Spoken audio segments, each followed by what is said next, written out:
Is your HVAC system ready for the new season? Seems early, but fall is in the air. Call Premier Heating and Air for a $69 system checkup to ensure your heater is ready for action. If your system needs service or replacing, Premier will provide you with the best options for your situation. Premier Heating and Air offers several services to ensure your home's comfort. Let one of our technicians come out and clean and seal your air duct system, add attic insulation, clean your dryer vent, or install one of our indoor air quality products to keep your home pleasant. Call today to experience the Premier difference.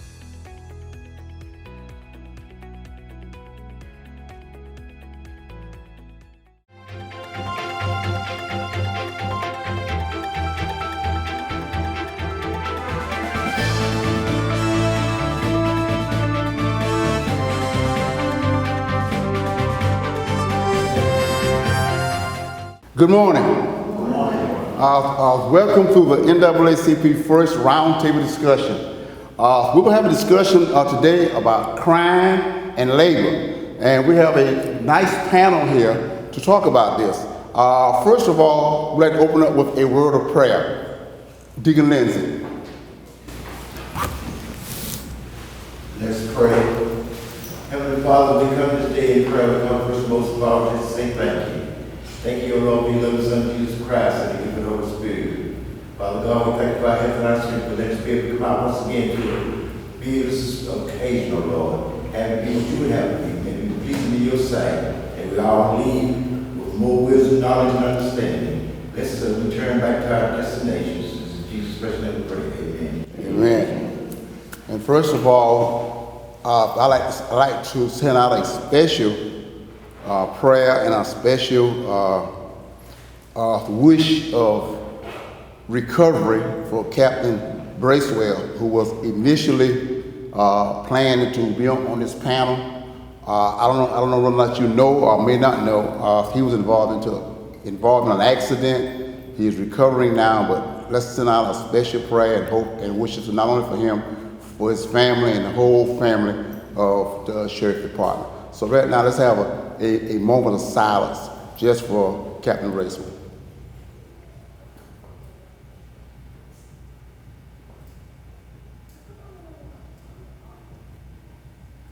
Okay, thank you. Now, as you know, this is an open forum. There's no agenda. Like I said, we have a person here from DFACS, from the Sheriff Department, and from Mental Health. And so what we're going to do is ask them to introduce themselves, and tell us a little bit about them and what they do, and then we'll go back to our panel and tell us, each panelist is going to tell us how they jobs and job duties impact crime or labor or both. So we'll start with you. Okay.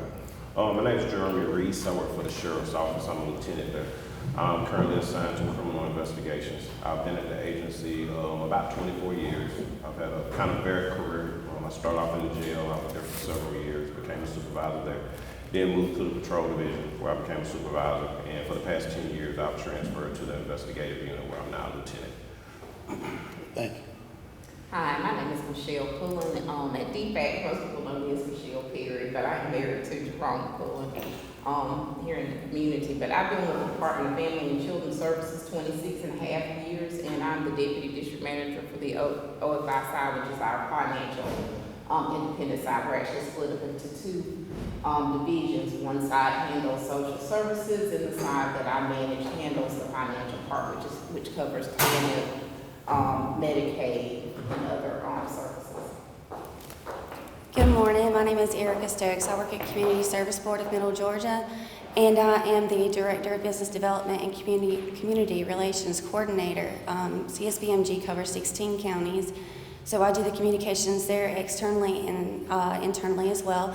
In addition to that, I am the facilitator for the Love in Our Communities Coalition that we have across the 16 counties that offers resources to Region 5 and Region 2 for behavioral health. Thank you. Now, I guess we'll start with our law enforcement. Please give us some information how that crime and how the Sheriff Department and the consequences of crime for everybody in Dublin. Okay. One of the main things we see as far as consequences of crime is, and I like to kind of bifurcate or separate it into two parts. You have a social impact and you have economic impact. And the two other panelists can kind of probably go more in depth on the social and economic impact. But what we're seeing is that we're encountering families in the community. When you have, when they have family members, friends, husbands, fathers, brothers, sisters who are incarcerated, it has a community impact in the fact that the sheriff's office runs the jails in Georgia. And that's an impact on all taxpayers.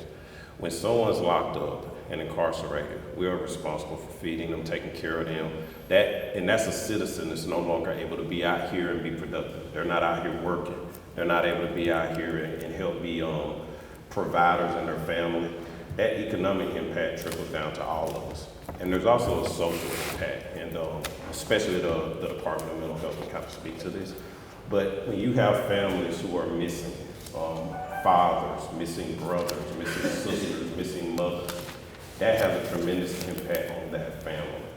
It literally, it creates like a hole. And if being a part of a family, imagine if, and some of you can imagine this, if a brother of yours basically just disappeared for 10 years, or a mother disappeared for 5 years, or a son disappeared for 10 years. These are the type of sentences that a lot of times are getting handed out for various crimes. It creates an emotional impact. It's almost like a death in the family. And that can have an impact that goes beyond just 1 month, 1 year, 2 years, 3 years. So we're seeing it on a broad spectrum. So crime is one of those type of things that it seems like one category, but it touches 6. Good job. Also, the impact of crime and the consequences of crime. Here in Dublin-Laurens County, the NAACP has noticed an upgrade in crime in our community, particularly our youth and our young people. So we are doing this forum to make sure that our citizens can ask any questions, get the word out of the resources that we have to avoid crime. Now we'll ask Mr. Scruggs to tell us how your department and mental health can reduce or help us in this area of crime. Well, whenever we're talking about crime and how it's impacted, we can start with the family. And the CSBMG has many resources that begin in the family unit. I've got resources that talk about the overall coverage area because we have 5 mental health clinics. There's many different programs that we can go into that offer support groups for family members, particularly those who have our lived experience with intellectual or developmental disabilities. We also have the Spirit program in addition to that, and Miss Teresa Holliday, that's right here in the audience, she can tell you more about this program. And this is in order to help the high-functioning, developmental, intellectually challenged individuals and learning how to cope with everyday functioning in society. We also do the child and adolescent as well as adult mental health services. So we've got information about this as well, about the wraparound and how we can start services with the individuals that are in need in our community and how we continue with that process.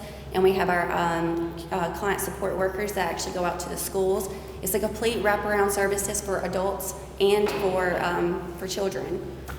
Next on the list, this is more about our APEX programs that visits our schools. We share information and we visit with our students to make sure and check in to see if they're having any problems, to talk and address issues like bullying or any kind of issues they may be having from the day-to-day process and with any kind of intellectual or developmental challenges. And then the big resource portion that we have is a monthly coalition that we have every single month over at the Dublin Auditorium at Building 4 at the CSBMG campus. And this particular coalition meets with Johnson, Emmanuel, and Lawrence County, addressing the issues with homelessness, community resources, behavioral health education, ministry and faith-based, and suicide prevention and awareness. So there's opportunity here to educate everyone on mental health and then present any of the newest grants or any of the services that are provided for this current time that are open. Anyone that comes into this Building 4 auditorium can have a meal and sit down and talk about any of the problems that we're having in the community at this time, and then what we can do to bring it in, and if we don't have that resource, then we can arrange to have someone to help us find the solution to get that resource. So there's many different things that you can do as a community, but the number one thing is involvement. And you guys, anyone is more than welcome to come and join my coalition where we can talk about any of these problems to address. Thank you. Great job. As you can see, there are plenty of resources here in Dublin-Laurens County to deal with crime and labor. Now we are going to talk again at our panelists from DFACS about some resources that family can use when their economics are cut off, stopped, or reduced. Ms. Pullen. Okay, so we have several different programs that we offer through DFACS. One being TANF, which is temporary assistance for needy families, which is cash assistance. That's the old AFDC, if some of you remember that program from way back. Also, along with that, we also offer GRG, which is grandparents raising grandchildren. I know growing up, I had friends that were being raised by their grandparents, but more than ever, we are seeing more grandparents that are raising their grandchildren. But that is another resource that is available through our agency to help grandparents with raising grandchildren. Also, there is a what's called a CRIS payment, which is a one-time lump sum payment. When a grandparent does have to take their grandchildren in and have to take care of them, and they have to buy beds or clothes or whatever. It's a one-time lifetime payment per child that is also available to grandparents. One of the other programs, food stamps, and I think most of us probably are more familiar with that, is SNAP that we also offer. We also offer Senior SNAP, which is a different program for our aged population as far as food stamps, and it has other eligibility requirements. And then also Medicaid, which kind of ties into with mental health and knowing that we have these resources available. We have family Medicaid. It's included but not limited to children under 19 years, pregnant women, women's health, emergency medical assistance, newborn, parent, caretakers for children under 19 and planning for healthy babies, and also transitional Medicaid. We also offer ABD, which is our age blind and disabled Medicaid. But these different Medicaid programs are available out here, are definitely a resource to families who are, who are struggling or who otherwise have insurance available to them. Thank you.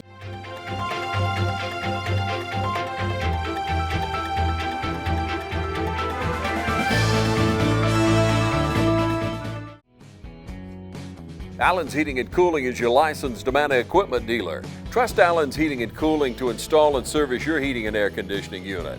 Allen services all brands, and with the purchase of a new unit, Amana offers a lifetime compressor warranty. Sean Clark or any of his friendly staff can help you today at Allen's Heating and Cooling. Your Amana dealer. Amana, last and last and last.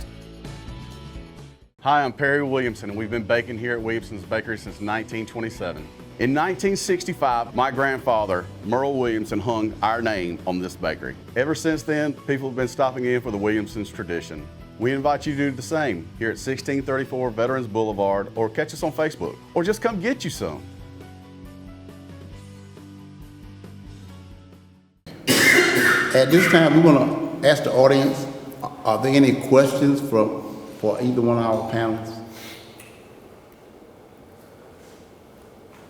Well, I would like to say this. I understand she said she had some offers in talent and all that, but what do y'all do for a person that's recently been released from prison about 90 days? What do y'all have to offer him about 71 years? 71? Yes.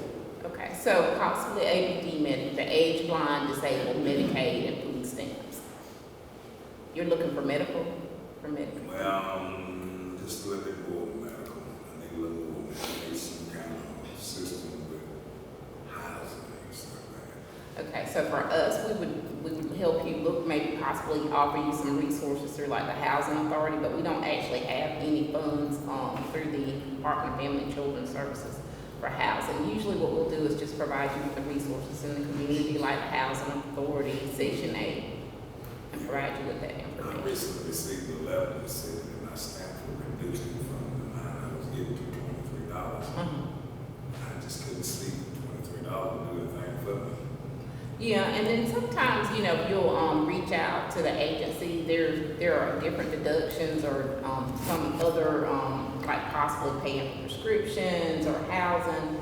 But you know, when you have deductions, that'll also help with increasing the amount of money that you may be eligible for. But there's a lot of different things that go into determining the actual amount of food stamps that you I receive. sure appreciate you providing. I can, and I'll give you my phone number, and you can call me personally.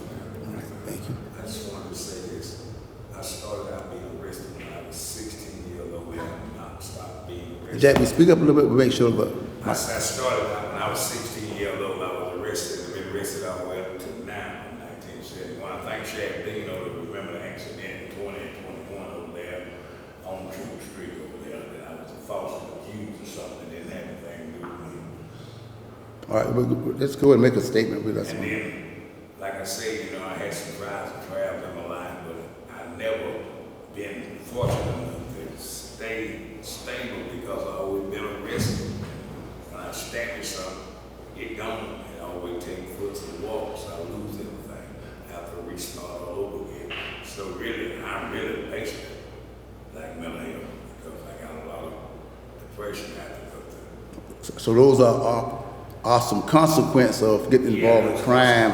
It affects your life forever. Okay. Real hard. Okay. For years I have suffered some pain. So it's best to stay away from crime. That's a good thing. Okay, Jack, we really appreciate that statement.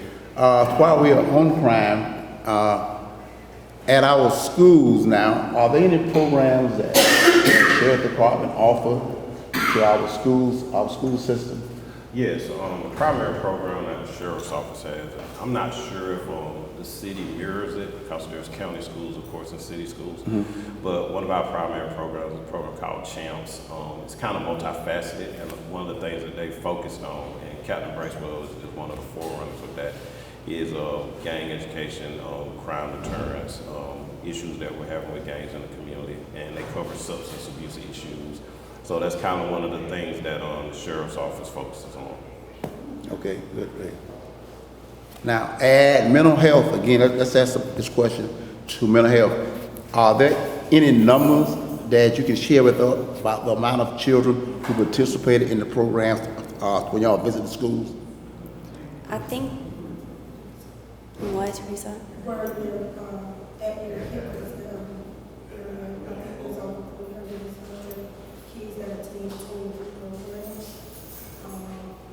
And then I think, as far as you talking appointment based, or you just talking just programs being. Right, yes, how many kids you actually contact or come in communication with you when you visit the schools? I have the entire organizational I don't have the breakdown. exact number because of the programs that they're broken down into. You have to understand, if you're talking all children based, not only do they come to the programs that are on Hillcrest, but we also have CSW workers that go out to the school system and provide services that way. So that's why I was asking, you know, if you're going program based, then that's going to be a different number. But an overall number, I would have to guess. Estimate, give us an estimate. We don't hold you to a number. Maybe 3 to 4. You think 3 to 4? Okay, Yeah. we're gonna have to go with that because on my overall view, I've got adult and children Okay. added together. Right. All right, well, that's good. You know, what we're looking for now is some resources to deal with crime, labor, and on both, because the NAACP, we strongly feel that the two is associated, are similar. They impact each other. So we want to make sure that all things, all resources that is available for our citizens in Dublin-Laurens County, that our citizens are aware of it and make sure they make good use of it. Are there any other questions to the panelists? Yes. How does the sheriff department deal with people that have mental health care or committing crimes?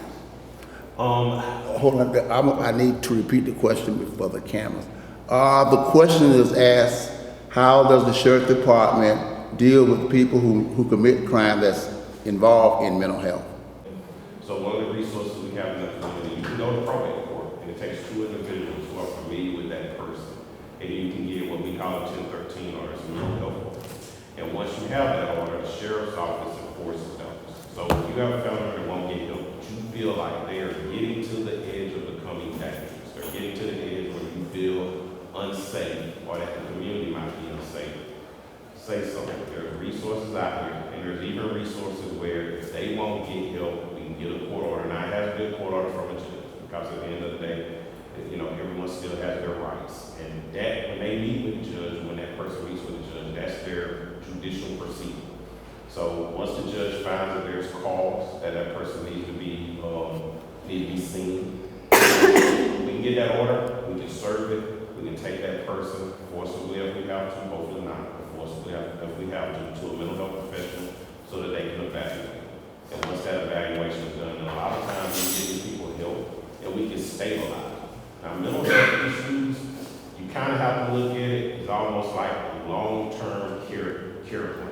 And what happens a lot of times in the community, they see mental health almost as like stubbing my toe, it hurts, aspirin, feel good. That's not mental health. Mental health is something almost like, think of it like if you ever had a family member who has cancer. You're treating them long-term. You are looking at this as a big picture thing. So what that court order is going to do is allow them to go and get stable. But once they're stabilized, that's when we have to reach out to these other resources to try to get them to a better place where they can be functioning in society. But those are some of the tools we have in the sheriff's office. We have in custody medical staff that are looking at them, evaluating, and making sure they get to their mental health appointments.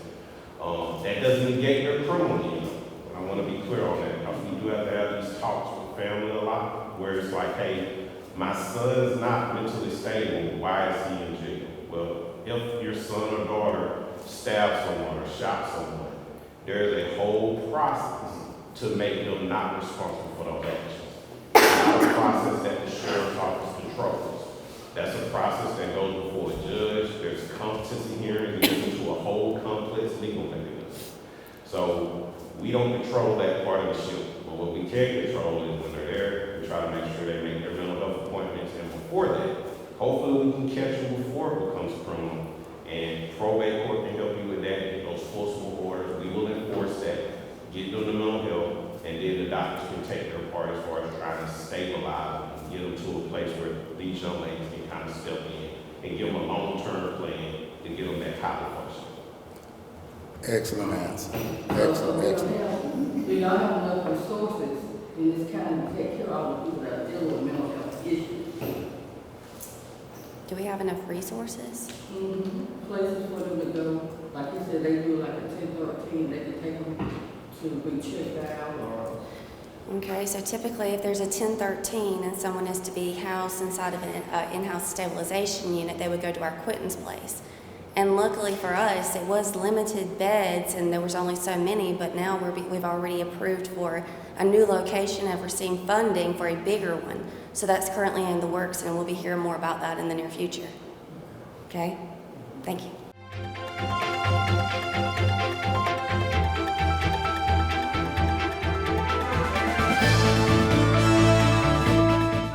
Hey, my name is Chandler Gerard. And I'm Kyle Gerard with A+ Flooring and Construction. And here at A+ Flooring and Construction, we support our community. We'd like to wish all our area teams, Dublin, East Laurens, West Laurens, Trinity, a great football season.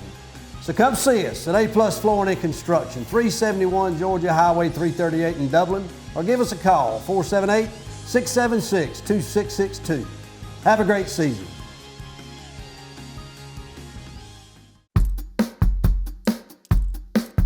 All right, boys, if you want to go to college, you have to clear out another one of these. What if we told you there was a better way to save for your kids' college than pickle jars? Morris Bank's Savings Builder account and moolah makes saving for your kids' college easier than ever. All you have to do is connect the account to your debit card, where it automatically rounds up your purchases to the nearest dollar, depositing that spare change into a moolah account where it will grow into a nice little nest egg for whatever your kids have their sights set on.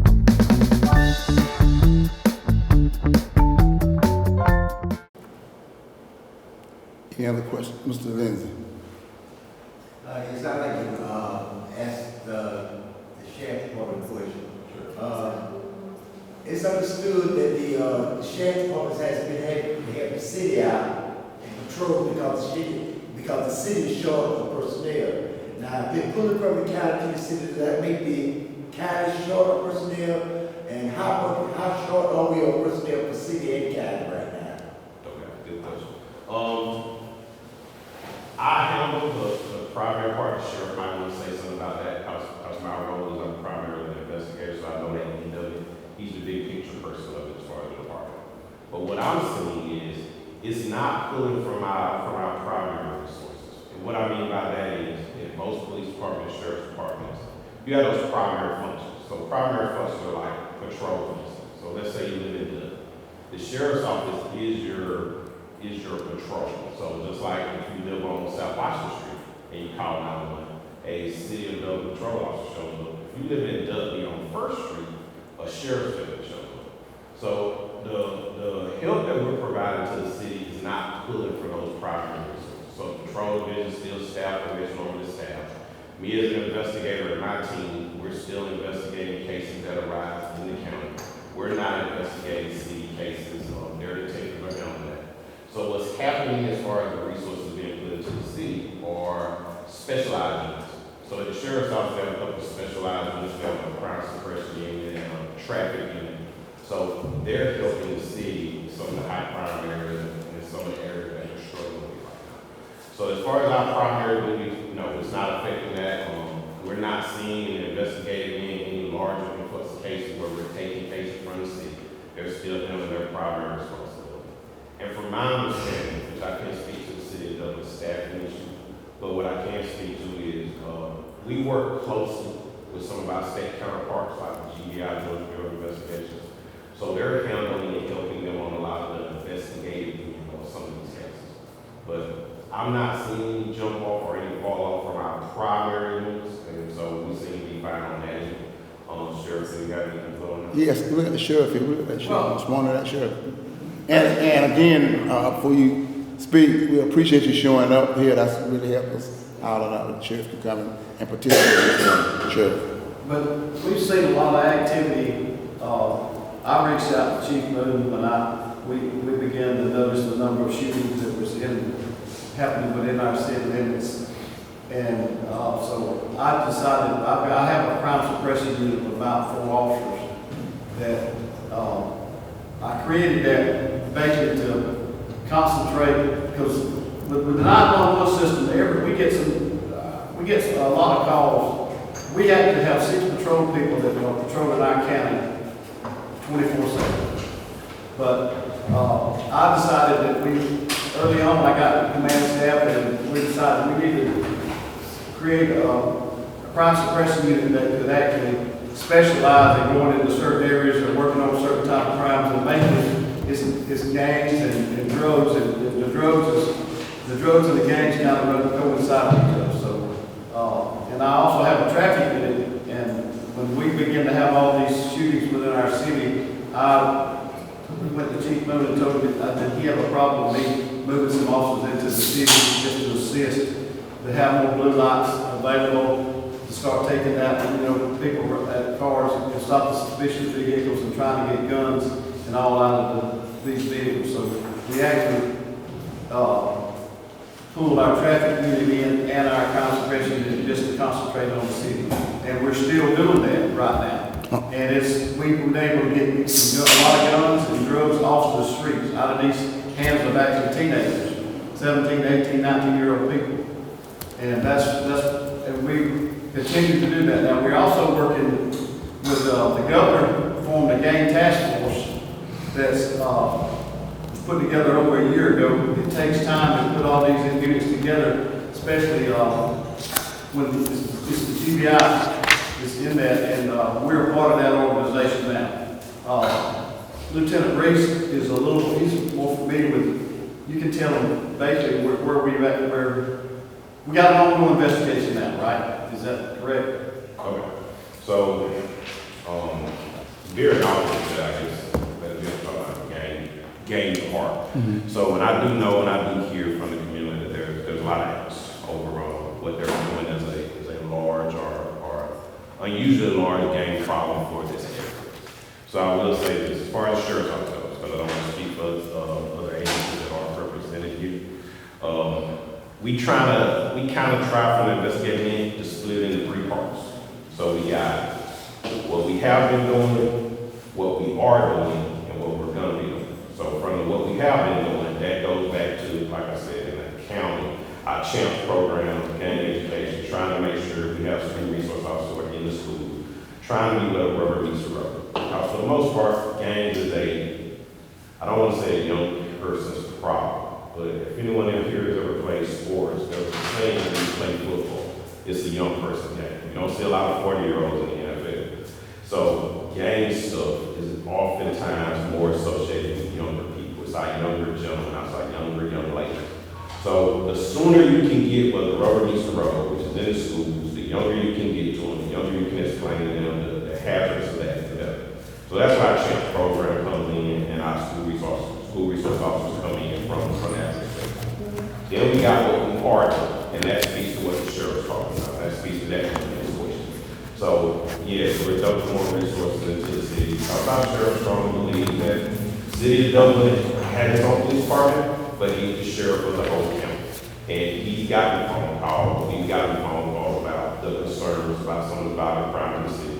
So he's putting resources there in order to make sure the citizens in Dublin know they're part of Lawrence County too. They're not isolated, they're not their own thing, the county's their own thing. We're all one community.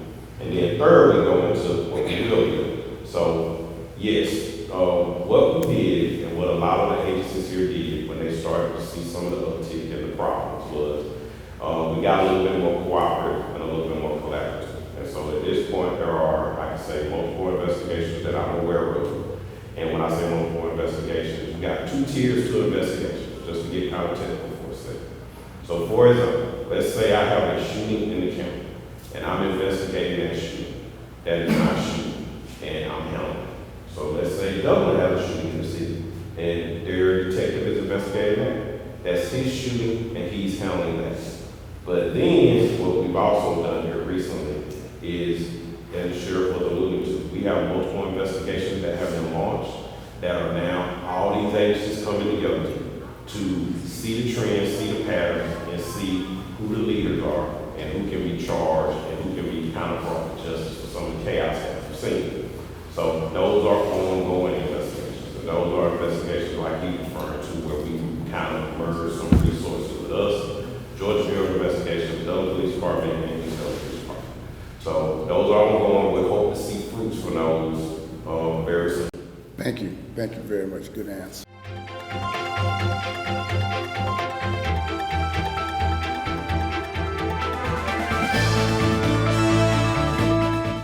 Hello, this is Andy Cullins at Cullins Supply.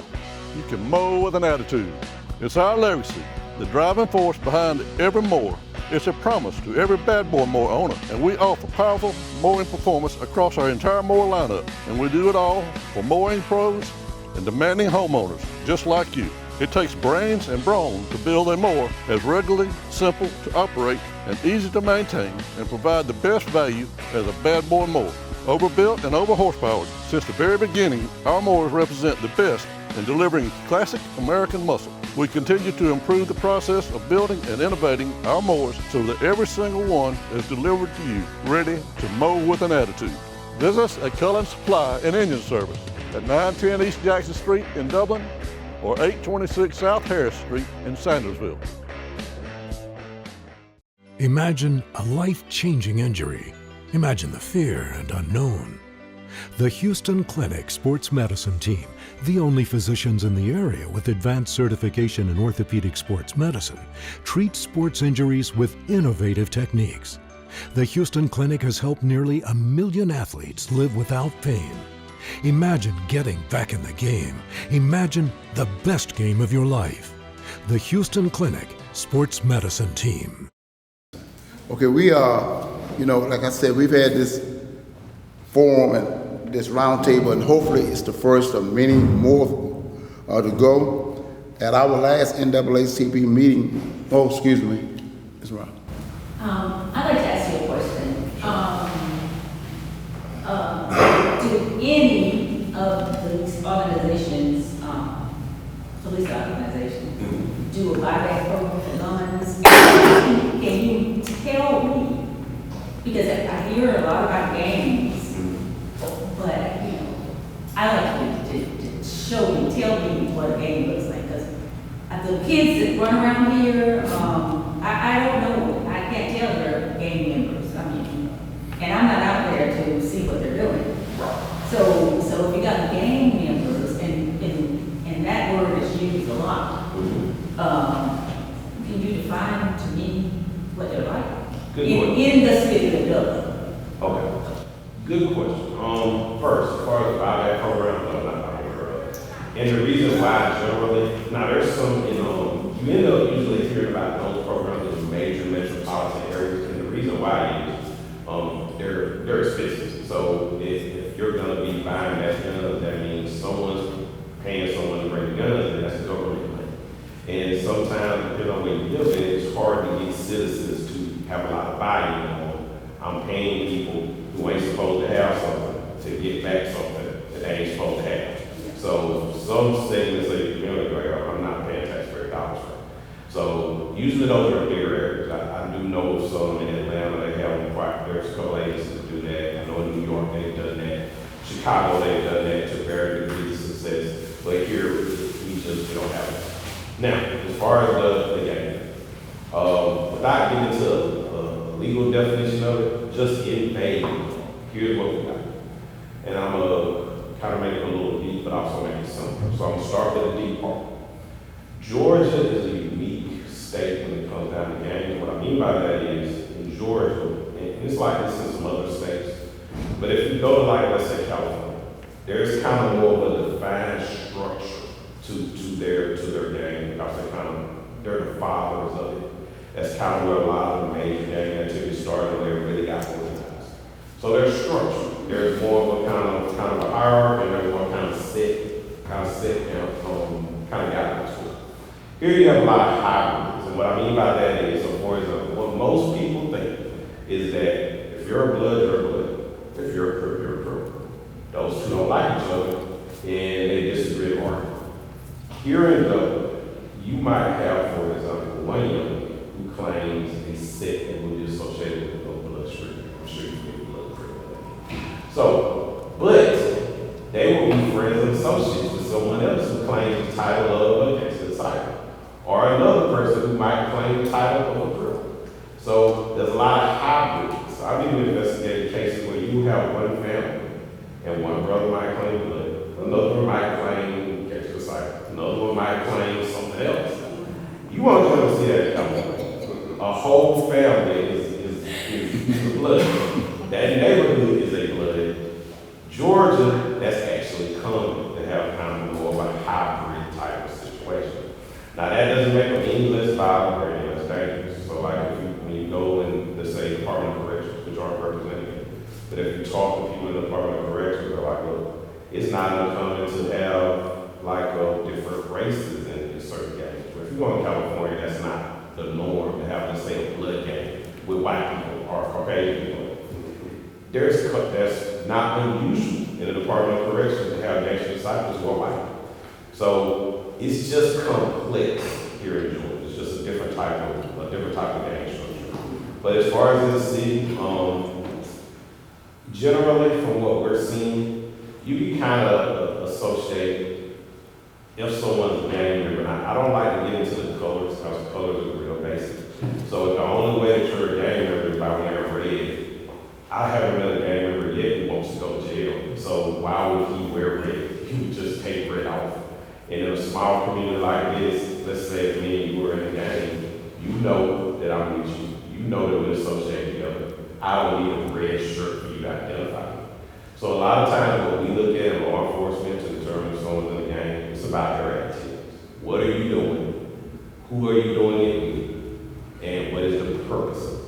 So if me and Sheriff Dean call ourselves some type of gang, and then we're doing crimes, and then we use those crimes in furtherance of that gang, which means, hey, we use it to strike fear in the community.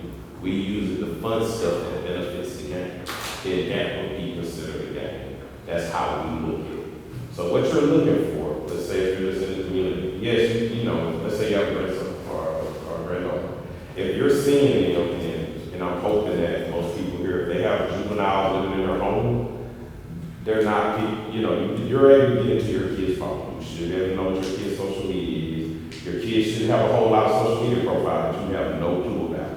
that's usually not good. But if you're looking on their social media, if you're looking in their phones, if you're checking their rooms, and you're seeing a lot of stuff that's, let's say, free, that's your red flag. If you know your family, your sons and daughters' friends, which you should if you're a parent, you should know who their friends are. You should know who's coming to your house. And if you know that these kids is coming to your house, you know that, hey, you're seeing them with guns, you're seeing them with drugs. You know that this kid goes to jail and has a lot of law enforcement encounters. That should be a red flag. If your kid is being contacted by us more than they should, or by another agency that's not represented here, the Department of Juvenile Justice. If your kid has a juvenile justice probation officer, and 2 or 3 of your kids' friends have juvenile justice probation officers, you have a problem.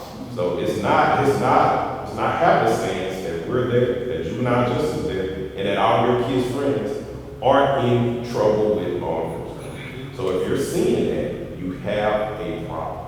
And it's time to start taking steps to address it. Great question.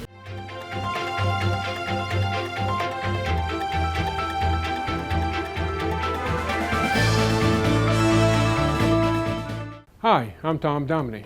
Here at Dublin-Laurens, we pride ourselves on providing the industry's highest quality products at the most competitive pricing. We are a full-service wholesaler specializing in plumbing, irrigation, and industrial products. With a staff that collectively offers more than 50 years of expertise, our team knows your industry, and we can answer your questions and help you get the parts and equipment you need. From Moen to Renee, we carry the plumbing, irrigation, and industrial products you need from the brands you trust. We also carry a great lineup of Milwaukee tools. At Dublin-Laurens, our goal is the long-term success of your business. We achieve that goal with a simple commitment, doing things right, one customer at a time.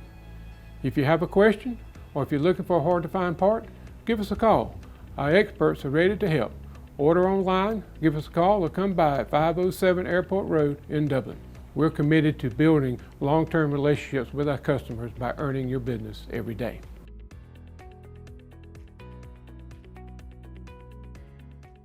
I'm Glenn Registered, Hometown Supply.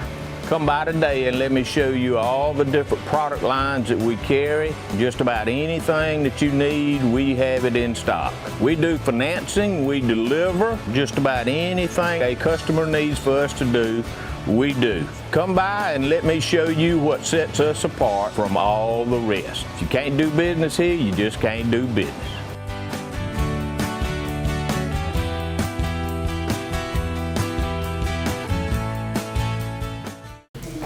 Question. I have 2 questions, and if I can, I'm gonna help clarify. One question, I understand that as far as the investigative part of everything, we cannot be involved. But what can, and I probably missed it, somebody else probably asked the question already, but what can the citizens do to curtail future issues? And number 2, to help him with your second part of the question, you really can't tell. Because gang members, sometimes, they don't, honestly speaking, they don't wear their colors. Exactly. Sometimes, honestly speaking, they can be your son's best friends. But because they know who you are, they're going to respect you and not bring guns into your house. Okay? So, unfortunately, it's like when we were young. How we respected our parents and our friends' parents, and the whole village knew about what was going on. If your child did something wrong, or if my child did something wrong, by the time he got home, he got his tail whooped a couple of times. That doesn't happen anymore. That doesn't happen anymore. So the question for you to ask, how do you tell? Unfortunately, sweetheart, with these days and times, you really can't. You really can't. But back to my other question. How can we as citizens help redefine that? Okay. That's a very good question. And some of it is beyond the scope of law enforcement. So it's kind of a multifaceted question. So I will give you the law enforcement. Okay. So I like panels like this for this one reason. It's constructive conversations, and number 2, I love to have constructive conversations and to agree to disagree. So here's the thing. We can not be enemies and still not agree. And that's one of the things that I feel like is very important for because we don't agree on everything and every concept, doesn't mean you don't love the community, doesn't mean that you don't want the best for the community, doesn't mean that we can't find common ground to move forward. What I found is 90% of stuff for the people in this room will agree on. There's going to be 10% that we don't, because we're all human beings from different backgrounds, grew up different ways, came from different places. So that's normal to have some disagreements. But I think 90% of the people here wouldn't be here if they didn't care about the community and want what's best for it. So the disagreement part, you are right. It goes back to what I said before. You would just have to be just very, and let me be real. The people who I've investigated are gang members are by no means stupid. So you would have to be kind of slow on the uptake. If you know that we're looking for red shirts and red bandanas, and you decide to hang out all day in a red shirt and a red bandana. So colors, yes, that's part of the equation, but it's like making a soup. There's 15 ingredients in it, and colors might just be one. So if you got a soup with just one ingredient, it's not a good soup. So you're trying, it's a combination of things. So we're looking for activity and conduct, who you're doing that activity and conduct with. Now, but I will say this. It's kind of like anything, and I refer to this like in a marriage. If you're in a marriage, and you have a husband and a wife, or a husband and a wife, and you spend time with that person for 10, 15, 20 years, you know when something's wrong. That doesn't mean you know everything's wrong, but you know when something's wrong. There's not a husband in here or a wife in here that is not going home and been able to know, uh-oh, there's a problem here. So my point is, you're right. There are some violent gang members or violent individuals who, when they come to your house, they're a different person than who they were when they was down the street on South Washington. That absolutely does happen. But right now, our society is probably the most public and the most open that it's ever been in the history of mankind. And the reason for that is social media. Because of social media, everybody's business is everywhere all the time. We know stuff about each other that we don't want to know because it's in our faces. So let me be as honest as I can be about it. If you have a young man or young lady in your house, and if you have access to their social media and their cell phone, and as the sheriff knows, when someone gets arrested in Lawrence County, it's public record. That's one of the things about Georgia. It's an extraordinary public state. We are one of the most public states in the nation. There are very little things that us in law enforcement can hide from the public. Very few things. So if let's say I have a son, so I have a son, and if I see his best friend, and his best friend shows up on our jail blog that we have to post and we have to make come to the public, that should be a red flag too. Now that doesn't mean his best friend's a bad person. People make mistakes, and law enforcement makes mistakes. That arrest should not define him for his whole life. But it's just like with anything, just like if you go home to your husband and you see something, that don't mean you're going to divorce him, but it does mean if you see something out of the ordinary, you're going to ask him some questions. So there's ways to know, but we gotta be really active and involved with our kids. We gotta be proactive with our kids. We gotta make sure our kids understand that when we're digging into their privacy, and they're gonna get upset about that, and they're gonna be irritable about that, but it's not because we just wanna be nosy, it's because we love them. And we know that a mistake, and here's what a lot of kids don't understand, at 17, the general public tends to think that you are a juvenile and a kid. And you are. Georgia's a weird state, it's bifurcated. You can be charged for a crime at 17 as a juvenile, but you can also go to jail and be charged as an adult in Georgia at 17. So people need to understand, these young ladies and young men need to understand, they're making decisions as kids that's gonna travel with them when they're 30, 40, 50, 60. Amen. And that's one of the things that we really wanted to and focus on at our NAACP meeting. And what we discussed there was, what we said was a 10-point plan. And I challenge all our members, what can you do? The person that you look at in the mirror every morning, what can you do? You don't have to have a committee, you don't have a group or nothing. What can I do as an individual? And we came up with this 10-point plan. Number 1, speak the truth. Number 2, help someone. Number 3, stand up for people that can't stand. Give your time and resources to make a difference. Don't sell out. If he can buy you, he can sell you. Focus on the solutions, not the problems. Keep records of your failures and success. Know your enemy. Educate yourself on voting. Visit your school regularly. Visit your child's school regularly. And at the bottom of this handout, we have the mission of the NAACP.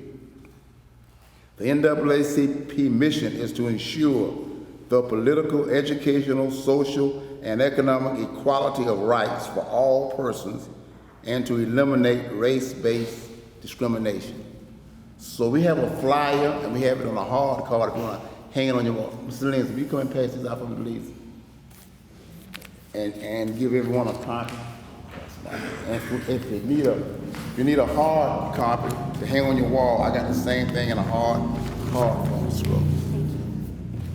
Mr. Lindsay, pass that to everybody in the audience.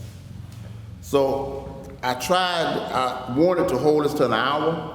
When we televise it on TV 13, it could be in an hour slot, or 35.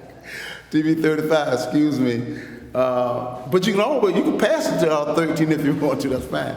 But what we want to do is, and I hope someone has learned something or found out something that can help you deal with some of the issues that we have here in Dublin-Laurens County.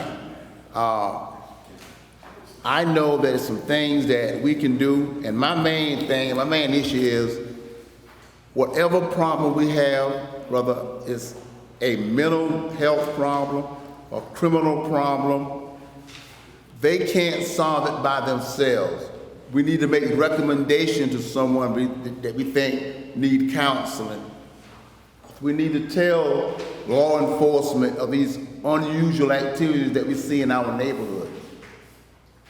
These problems can be dealt with in a constructive way, but we as citizens have to do something to help all these resources that we have here in Dublin-Laurens County. And like I said, this is, to me, it's been real successful. We've had it. Hopefully next time we'll have a round table like this. It'll be a packed audience, standing room only, hopefully.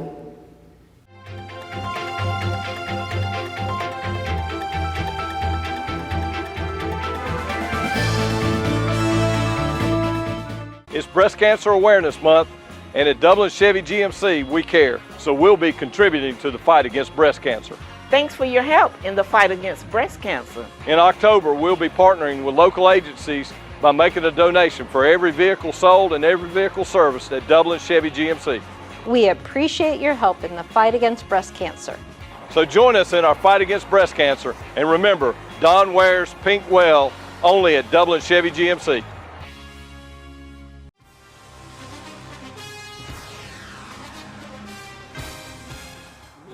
Natural gas all over town. Get yourself a natural gas tankless water heater and save space. And have endless hot water. Natural gas is more efficient than electricity. And it's lighter than air. When you install natural gas appliances, you can get rebates up to $1,500. The City of Dublin will finance you up to $7,500. For 60 months at 0% interest. Use natural gas for all your outdoor cooking. It's a luxury. We're on call 24/7. You'll call us and we'll be there. Whether you're building a home or starting a business, City of Dublin Natural Gas has you covered. We serve commercial and residential gas all across town. Yeah. Call your gas guys at 478-277-5048.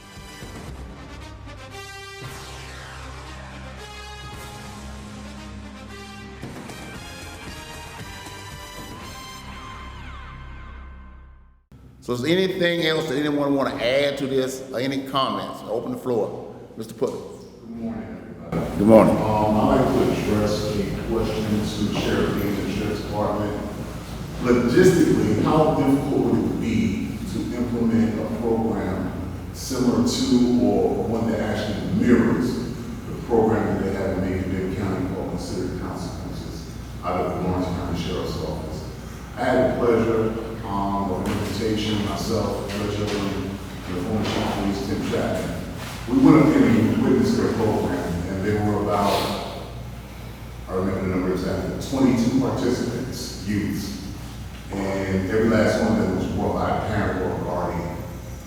Before we left that day, I saw more than half of that group hugely humbled by the program and the discipline that they were subject to that day at the Bibb County Law Enforcement Center, their jail. And I was just wondering, and actually, let me just jump ahead a little bit. We actually, after we saw the program, and I came back and I was working with Chief Chapman in the Transformers program, a mentoring component, I had a few parents that actually took their children from Dublin to Macon Bibb to participate in that program. And I know for a fact that one of the young men got so much out of it, he came back, he successfully graduated high school, he got a job at Kroger's, and then he entered the military. So it's I know, as I speak today, he's still doing very well. So I saw huge benefits, and I know that Judge Hilburn and Chief Chapman at the time saw it as well. So I was just wondering, logistically, what would be the degree of difficulty? I know it costs money, but what would be the degree of difficulty to implement a program to some degree here in Lawrence County? So we're going to have to take our kids from here to make them better. I get, well, first of all, resources in that part is a big portion of it, because I'm struggling to keep a full staff now. I had to do a special recruitment to go out and just even keep people in our jail. Our jail health turns over almost,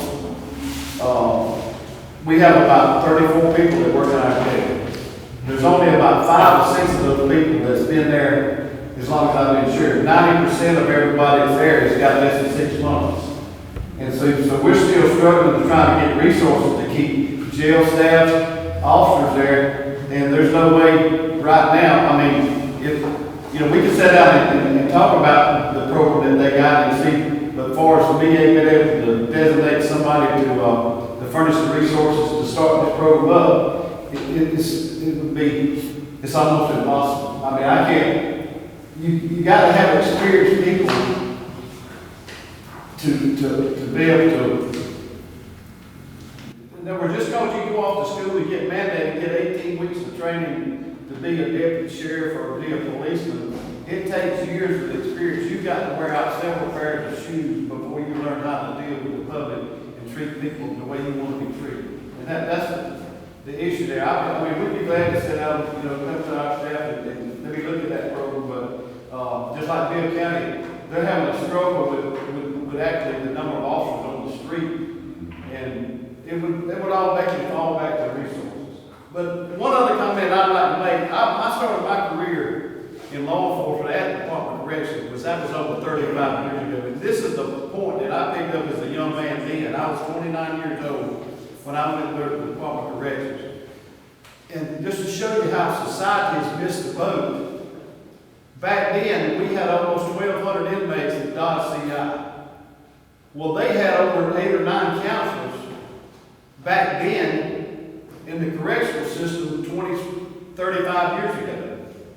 At that time, we didn't have 1 or 2 counselors in our schools. At least our society has realized the problem. I said back then, we need to start, these counselors need to be in our elementary schools, yes, our high schools, our junior high, especially our junior high. That's when the kids, I started my career out teaching hunter safety in the schools. When you get in that school system and you got these young people in there, they're 4 and 5, when they're first, second, third, fourth, fifth grade, those kids, you can tell the kids, they just want to be loved.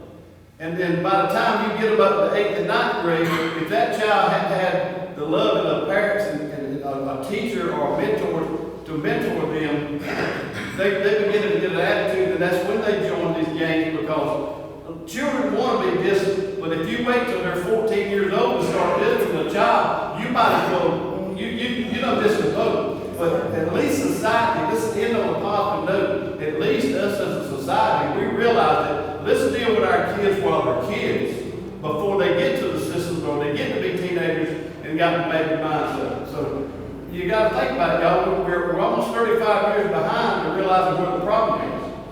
And so we can't fix this overnight, but once we get a group of citizens, and now a lot of our churches are reaching out, trying to reach these kids. You know, I guess the biggest time we have at our church in Bethsaida is going to be trunk or treat. All we've got to do is get those kids, get those parents to bring that kid to that school, to that church, to show them that you may not make an impact. There may be 500 kids come through your trunk or treat, but you may be that one person that reaches out, that touches that child's life. And that's, y'all, it's society.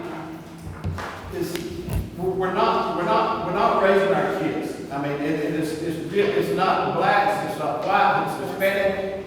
We as a nation are not spending the quality time that we need with our children. And we missed the boat. But like I say, we're 35 years behind realizing where we're at now. I'd be for having there ought to be a school counselor for every 300 kids or 200 kids in our school system. If we could reach them then earlier, we'd save the resources. We've been throwing money at education, but we need to be, the kids, when I first became sheriff, there was a kid that had reached out to me.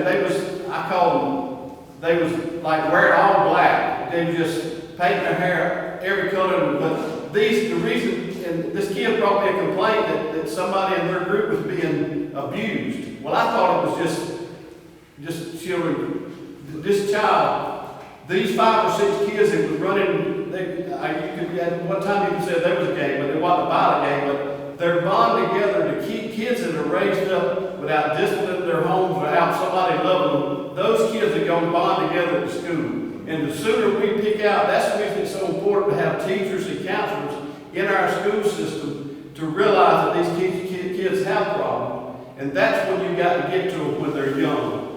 And to this nation and this country and this state, this county realizes that, it's going to take that to turn our society back around. Yes. And that was an excellent answer, that's a comment, but to make it short, it's what the NAACP spoke about at our last meeting, counseling and consequence. We feel like they need to reach them at an early age and they need to know the consequence. So that's what this whole thing was about.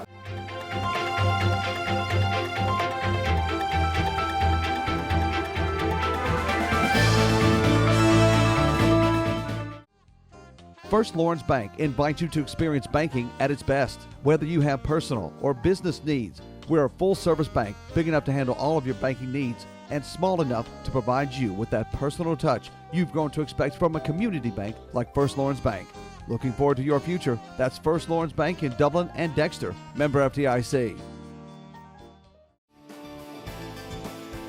North, south, east, or west, Friendly Gus is on your way today. Fuel up with Friendly Gus's delicious breakfast, made fresh every day. Your wallet and your belly will thank you. Choose from our 20, 40, and 60-piece chicken finger and wing platters. And don't forget the tater logs. Our food is always fresh and our service is always friendly. Friendly Gus, on your way today. Also shop Cochran Brothers Cash and Carry at 320 South Jefferson in Dublin for additional items like paper products, chicken wings, bulk drinks, spices, sauces, and more. I saw a hand, Mr. It's more or less of a compliment. And I'm going to take off the work hat and put on the community leader hat. I've been working in this community for over 25 years as sports leadership. Giving back my time, working with the kids over here in this area, probably just about every parent and child over here, I probably know them. I have had some type of contact with the adult or the child, the adult and the child. And my reason for bringing that up is because when we have community leaders, and I'm saying we as a city, we as a nation, when we have community leaders that step up to the plate to become leaders in the community for whatever child that it is, or for whatever reason that it is. You know, we can't define what leadership looks like as adults, and I think that is the problem in our communities today. If you don't look like the leader, then you're not the leader. And then when you are out here and you're posing to give up your free time and your activity and taking away from your families and things of that nature, then, you know, people need to respect that. Right. Because time is so precious. And it can be taken away from you, the leader, the child, at any given time. And I think what has made our community suffer at this point is because people try to define what leadership is or define what leadership look like. Just take it in stride that people are willing to step up to the plate that you may not have time for, or it may not be your passion, or you may not be defined to be in that particular role. We need to address the fact that there are people in the community that want to help. They may not have a degree, they may not have a social life, they may not have that. They may just be G.O.D. And we need to take heed to that. The reason I'm bringing that up is because over 25 years, my daughter started out, my daughter was 5 years old, my oldest daughter was 5 years old. Courtney is 30-something now with a 5-year-old daughter. So I've been doing this since then. And even since then, doors have been closed from help. Okay. People like me that want to get out and help. We got to start back embracing the community and people that want to help. Just because you're not a particular person, don't mean that your help is not guaranteed, or your help is not needed. I just want to throw that out there because I've witnessed this happen, and I think that's where we drop the ball when it comes to our kids, because we're not focusing on the fact of the kids in the community, we're focusing on the fact of what it looks like in the community. Yeah. And we've got to take that out of the equation. Okay. We don't want to get into a debate on it because we had a lengthy debate about it at our last meeting. And that's why we said these are the things that you can do without a title, without a group, without anything. You can do this as an individual. And we don't have to worry about you being defined. You do these 10 things and other things, anything else that's positive in the community, it will make a difference. And that's what we're talking about. And so, go one more, Mr. Lindsay, then we're gonna please eat a hot dog with us. That's please, I mean, like we bought a lot of stuff, so we were expecting a packed house, but let's hang around a little bit and eat a hot dog and talk to somebody and drink a soda, kind of help us out. Mr. Lindsay, the last question, the last statement, we're gonna do that. As everybody knows, we have a very large, large sponsor in the valley for November. Can you tell me, if it's passed, is any of that earmarked for crime, and how much? I think that's something that the county commissioners have to ask. We couldn't ask these people to sit there. No, it will be, that's a political statement, and it's one thing that we want to stay away from in this roundtable discussion, because this is not a political forum. It's a forum about some issues that we feel really strong about in our community that we can do it. And to put a disclaimer on it, the NAACP does not endorse. All thing we do is tell people to vote, get out to vote, and you vote who you want to vote for, you pull who you want to pull for. But we really appreciate people who support this organization, who support our mission, and the only thing we do as a organization as it pertains to the political arena is say we have a get out to vote campaign. Go vote and vote who you want to vote for. But that's, Mr. Nancy, that's more of a political thing, and you know, you get tired there with the county commissioners and the mayors and all that, so we're really going to deal with the splash thing.